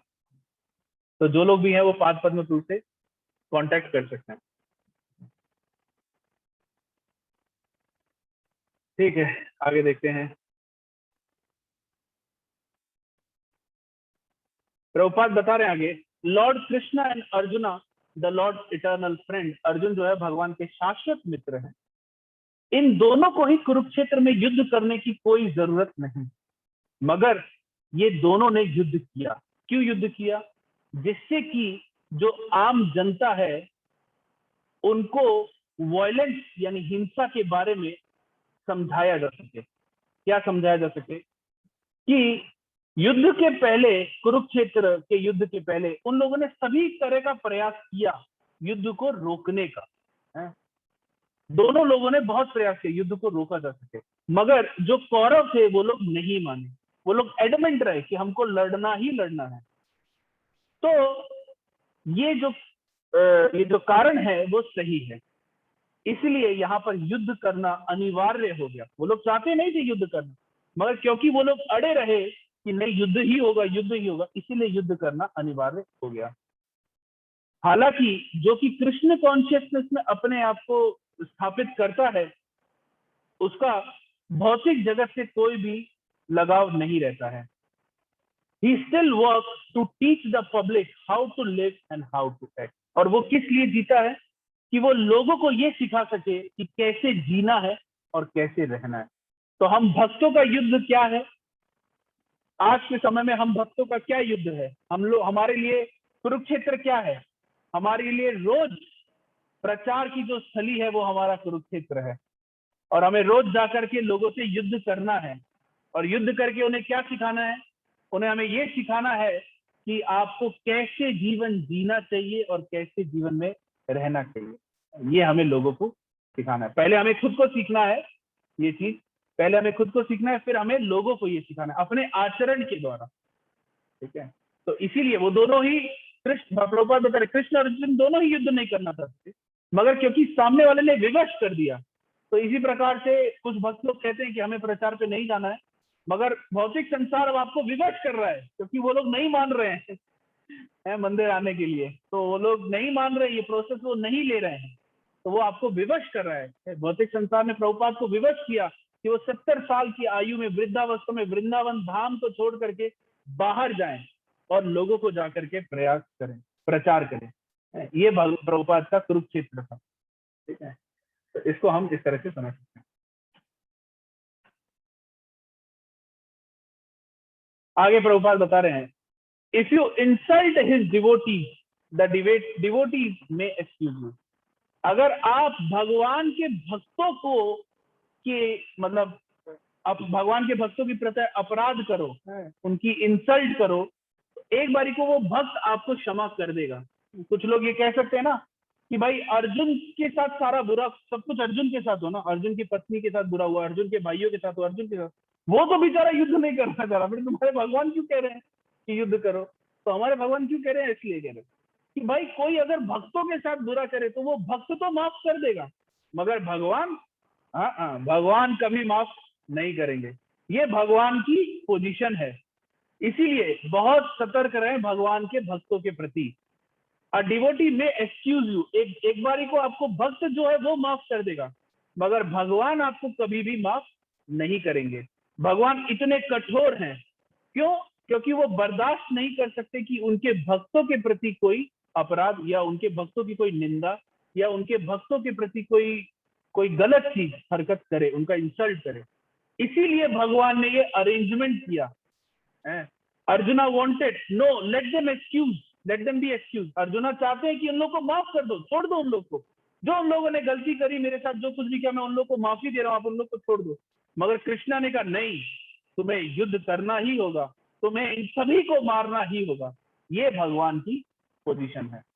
तो एक बारी को भक्त माफ कर सकता है, मगर भगवान माफ नहीं करेंगे। ठीक है, तो इसी के साथ हम ये आज की जो क्लास है वो यहाँ पर समाप्त करेंगे। एक सेकेंड, हम 1-2 स्लाइड और हैं, ले लेते हैं, जैसे कि हमारा ये 2.30 तक का जो है ये कंप्लीट हो जाएगा। 2.26वें श्लोक में प्रभुपाद कंक्लूजन देते हैं जो अर्जुन का पहला मत है कि उसको करुणा है उसके लिए। अतः प्रत्येक दशा में चाहे अर्जुन इस वैदिक मान्यता को स्वीकार करता कि अणु आत्मा का अस्तित्व है, यह या कि वह आत्मा के अस्तित्व को स्वीकार नहीं करता, इन दोनों ही अवस्था में उसके लिए शोक करने का कोई कारण न था। इस सिद्धांत के अनुसार चूंकि पदार्थ से प्रत्येक क्षण असंख्य जीव उत्पन्न होते हैं और नष्ट होते रहते हैं, अतः ऐसी घटनाओं के लिए शोक करने की कोई आवश्यकता नहीं है। जिस प्रकार हम चलते हैं तो अनन्य जीव खत्म हो जाते हैं और फिर अनन्य जीव वापस आ भी जाते हैं, तो क्या हम उन सभी के लिए शोक करते हैं? नहीं करते। तो ये प्रभुपाद रिलेट कर रहे हैं। यदि आत्मा का पुनर्जन्म नहीं होता तो अर्जुन को अपने पितामह तथा गुरु के वध करने के पाप फलों से डरने का कोई कारण न था, किंतु साथ ही कृष्ण ने अर्जुन को व्यंग पूर्वक महाबाहु कहकर संबोधित किया। महाबाहु क्यों कहा? क्योंकि उसे वैभाषिक सिद्धांत स्वीकार नहीं करना था जो वैदिक ज्ञान के प्रतिकूल है। क्योंकि अर्जुन को महाबाहु क्यों कहा? अरे तुम तो बहुत बुद्धिमान हो, तुम तो श्रेष्ठ हो। क्यों कहा? क्योंकि उन्हें पता था कि ये जो वेदों में वर्णन शास्त्र है, जो वेदों में वर्णन जो चीजें, उसी को एक्सेप्ट करेगा, ये फालतू इधर उधर की फिलोसफी को एक्सेप्ट नहीं करेगा। क्षत्रिय होने के नाते अर्जुन का संबंध वैदिक संस्कृति से था और वैदिक सिद्धांतों का पालन करते रहना ही उसके लिए सौभाग्यनीय था। ठीक है, तो इस प्रकार से अर्जुन का करुणा का जो पॉइंट है वो भगवान ने यहाँ पर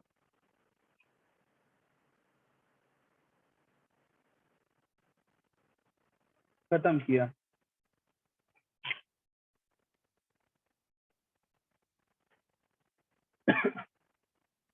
2.27 जातस्य हि ध्रुवो मृत्यु ध्रुवम जन्मामृतस्य च तस्माद् अपरिहार्यर्थे ना त्वं शोचितुम् अर्हसि।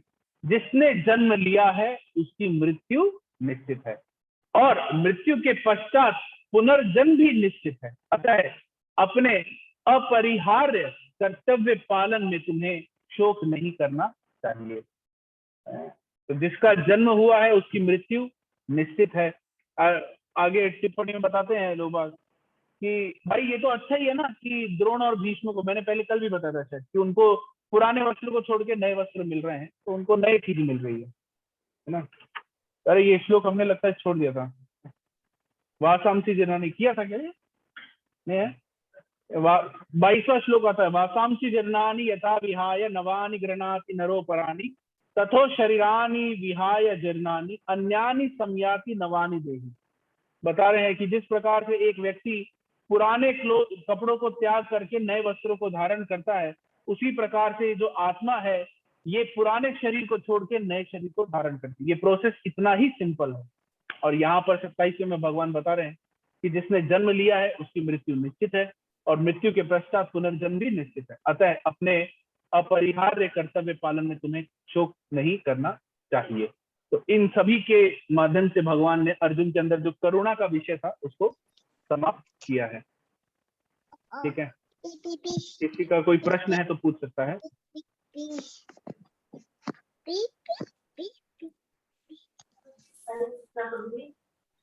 हाँ, हरे कृष्णा।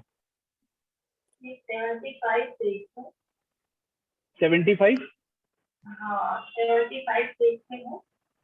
75 पेज, हरी बोलो एक बार निकाल के देना। हाँ 75 देखते और इस प्रकार जो अणु आत्मा कोई सारे वैदिक साहित्य में विचारा है और प्रत्येक बुद्धिमान व्यक्ति अपने व्यावहारिक अनुभव में इसका प्रत्यक्ष अनुभव करता है। केवल मूर्ख व्यक्ति ही अणु आत्मा को सर्व जाति विष्णु तत्व के रूप में सोच सकता है। उसको आप ठीक है, इस प्रकार अणु आत्मा, बताइए माता जी, आपकी आवाज थोड़ी सी क्लियर नहीं आ रही है मेरे को। क्या प्रश्न पूछ रही हैं आप लोग को आया क्या? कि मुझे थोड़ा समझ में नहीं आ रहा है कि केवल मूर्ख व्यक्ति ही अणु आत्मा को सर्वव्यापी विश्व तत्व के रूप में सोच सकता है। अब मेरी आवाज क्लियर आ रही है आपको? आप कह रही हैं कि केवल मूर्ख व्यक्ति ही इस अणु आत्मा को सर्वव्यापी विष्णु तत्व के रूप में सोच सकता है। हाँ सही है ये मायावादी। तो ये मेरे को कैसे? अणु आत्मा मतलब देखिए प्रभुपाद कह रहे हैं कि केवल मूर्ख व्यक्ति ही इस अणु आत्मा को सर्वव्यापी विष्णु तत्व के रूप में सोच सकता है, यानी मैं ही विष्णु हूँ। ठीक है, ये इस चीज को संबोधित कर रहा है। मैं एक बार इंग्लिश वाला लेता हूँ माता जी, ठीक है, 2.17।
हाँ, वही बता रहे माता जी कि ये मूर्ख उसको इसीलिए उन लोगों को कहा जा रहा है जो ये सोचते हैं कि आत्मा जो है, जो अणु आत्मा है, वही विष्णु है, वही भगवान है ना। हम भगवान हैं, जो ये लोग जो ऐसा सोचते हैं, जो लोग, उनको यहाँ पर मूर्ख कहा जा रहा है, क्योंकि तीनों का जो इंडिविजुअलिटी है वो अलग अलग है। हम अलग हैं, भगवान अलग है, ठीक है, और ये शरीर अलग है, तो ये तीनों चीजें अलग अलग हैं। यहाँ जो मूर्ख व्यक्ति जिसको बोला वो उसका मतलब कि जो अपने आप को भगवान समझते हैं उनके लिए बोला। हाँ, जो अपने आप को भगवान समझते हैं, मायावादी, जो अपने आप को भगवान समझते हैं, जो ये कहते हैं कि हम ही भगवान हैं, हम विष्णु हैं, विष्णु तत्व हैं हम।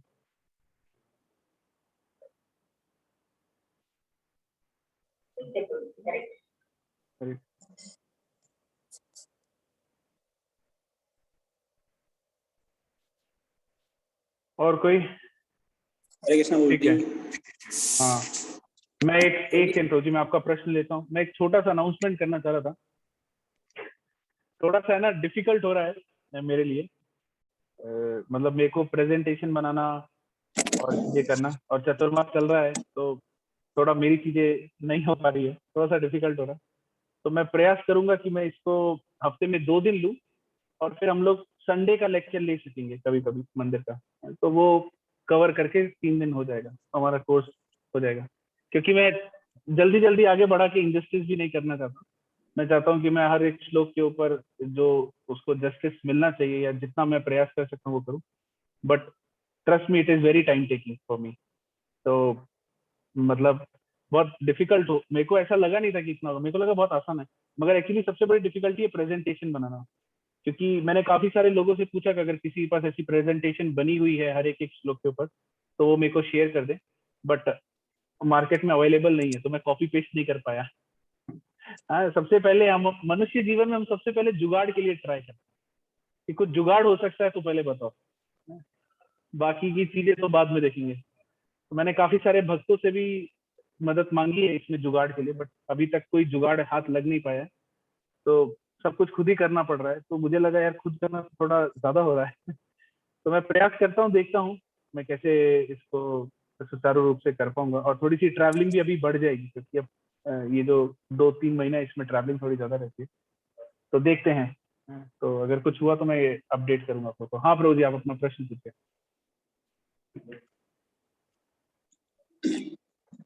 प्रभु जी, जैसे इसमें बोला गया है कि वायलेंस इज जस्टिफाइड या नॉट, ठीक है, तो जैसे कोई मतलब वायलेंस के लिए बोला गया प्रभु जी, वायलेंस के लिए। तो जैसे प्रभु जी कोई मतलब व्यक्ति है जो मीट ईटर है, वो किसी पशु को मारता है, उसको हम बोलते हैं कि ठीक है तुम मार रहे हो इसका, ये लेकिन वायलेंस कर रहे हो, तो वो हमें उदाहरण देता है कि जानवर जैसे शेर है वो बकरी को मारता है तो वो वायलेंस नहीं हुआ, तो हम उसको किस तरह समझाएं? वही चेतना और उसकी विकसित कम है हमारी ज्यादा, इसी हिसाब से समझाएं उसको या क्या बोले? जो मैं आपका प्रश्न पूरा मेरे को आवाज क्लियर नहीं, बट मैं जितना समझ पाया मैं बताता हूँ, आप हाँ ना में जवाब देना। ये यही पूछे ना कि जब हम कोई जानवर को मारता है तो हम उसको कहते हैं कि भाई तुम जानवर को मार रहे हो तो तुम्हें इसका दुख होगा। जानवर को मारते तो अच्छा, हाँ प्रोजी नहीं है। ईशोपनिषद यहाँ पढ़े हैं, 4-5 श्लोक। ईशोपनिषद का श्लोक उसको उनको कोट करके कह सकते हैं, आत्मह किलर ऑफ द सोल कहा गया उसमें, बहुत बड़ा शब्द यूज किया, किलर ऑफ द सोल। भाई अभी तो हम भगवत गीता में पढ़ रहे हैं कि सोल को कोई नहीं मार सकता, कुछ नहीं है, और वहां पर पे बताया जा रहा है किलर ऑफ द सोल। ये कैसे हो गया? तो किलर ऑफ द सोल कैसे हुआ कि एक जीव जो है वो निरंतर आगे बढ़ता जा रहा है, ठीक है। जिस प्रकार से मैं अभी जलचर में है कोई जीव, जल प्राणी है, वो आगे बढ़ेगा, एक सीढ़ी आगे आएगा, फिर उससे एक सीढ़ी चेतना के स्तर पे, है ना। आप चेतना के स्तर पे देखिए, पेड़ है सबसे कम चेतना, फिर जलचर है, तो ऐसे धीरे धीरे धीरे धीरे वो आगे बढ़ता जाएगा चेतना के स्तर पे। एक मच्छर है, वो कुछ और आगे बढ़ेगा, उसकी कोई और आगे की कोई और योनि है। मगर मैंने क्या किया? मैंने उस मच्छर को मार दिया। मैंने क्या किया? मार के क्या किया? मैंने उसको फिर से वापस उसी योनि में जाने के लिए बाध्य कर दिया, ठीक है। मैंने उसको फिर से उसी योनि में जाने के लिए बाध्य कर दिया। तो अब वो तो उस योनि में जाएगा ही जाएगा, मुझे भी उस योनि में जाना पड़ेगा। इसको कहते हैं killer of the soul. Ishopanishad अगर आसपास है तो अपन वो श्लोक निकाल सकते हैं।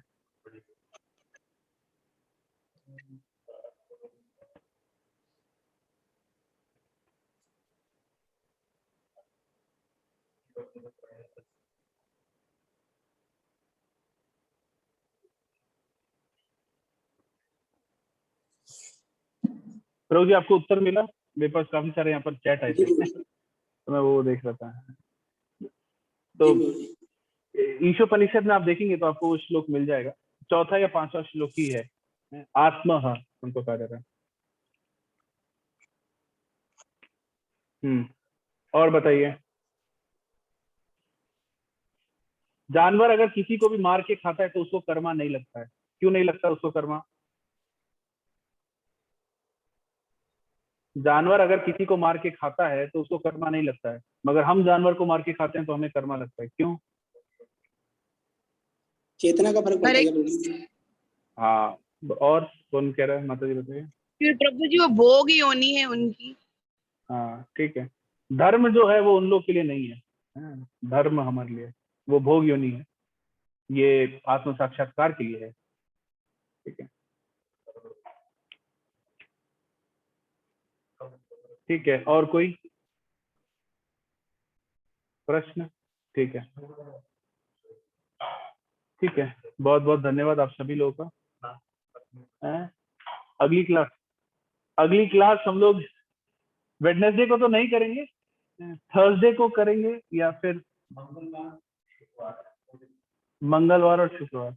आप सभी लोग एक बार चर्चा करिए और पद्म प्रो को टेक्स्ट करिएगा। हाँ, आप सभी लोग चर्चा करके पद्म प्रो को करिए।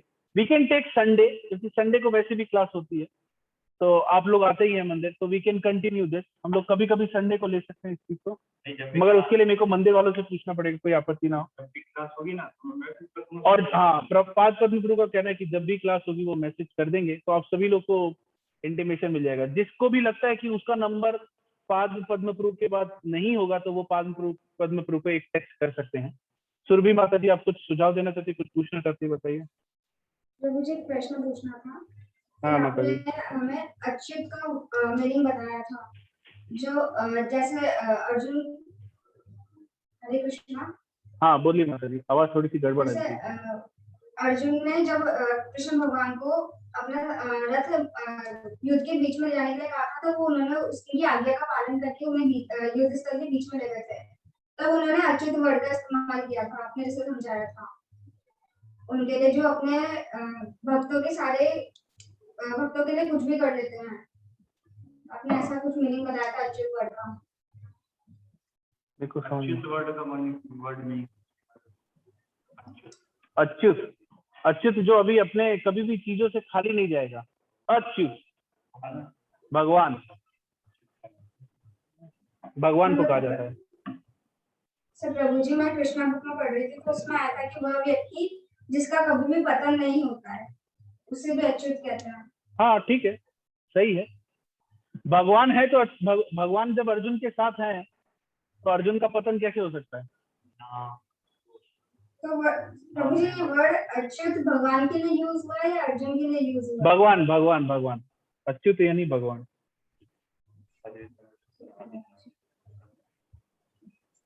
पाद पद्म को बता रहे अद्वैतम अच्युतम अद्वैतम अच्युतम अनादि